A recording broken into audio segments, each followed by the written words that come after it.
des îles du Pacifique, en passant par l'Asie, puis l'Europe, les États-Unis et le Canada, avant de se conclure en Amérique du Sud, les habitants du monde s'apprêtent à célébrer la nouvelle année, au rythme des différents fuseaux horaires.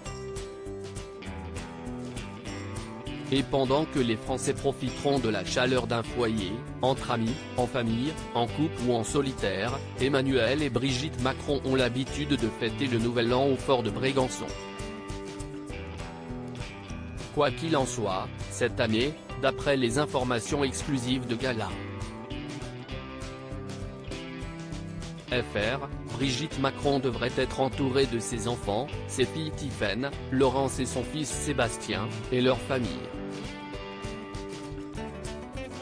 Une information que l'Élysée refuse de confirmer car cela relève de l'agenda privé du président. Mais alors quelles sont les habitudes du couple en ce jour de fête? En 2018, après les vœux télévisés du président de la République, Brigitte et Emmanuel Macron se sont rendus à l'hôtel de la Sée qui jouxte l'hémicycle du Palais Bourbon, Paris 7e, en compagnie de Richard Ferrand et d'autres proches, comme le détaille Le Parisien.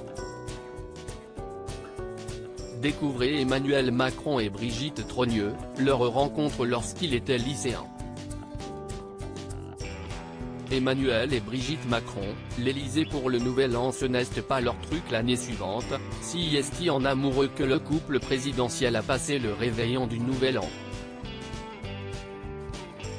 Peu après la traditionnelle allocution du chef d'État, Emmanuel et Brigitte Macron ont d'abord partagé un verre avec le personnel de permanence au palais pour la soirée de la Saint-Sylvestre, ainsi que les techniciens chargés d'assurer la prise de vue avant de prendre la route pour se rendre à la résidence officielle de la Lanterne, près de Versailles, Yvelines, où ils sont passés la soirée tous les deux, selon un proche qui a affirmé que rester à l'Élysée, ce n'est pas leur truc. Le passage en 2021 a néanmoins été moins joyeux pour Emmanuel et Brigitte Macron. À la mi-décembre, alors que le président s'apprêtait à retrouver son épouse après une semaine d'isolement lié au Covid-19, Brigitte Macron a été testée positive et a été contrainte de s'isoler à son tour. Un mauvais souvenir qui ne devrait pas être difficile à effacer ce 31 décembre 2022. Crédit photo, Dominique Jacovide.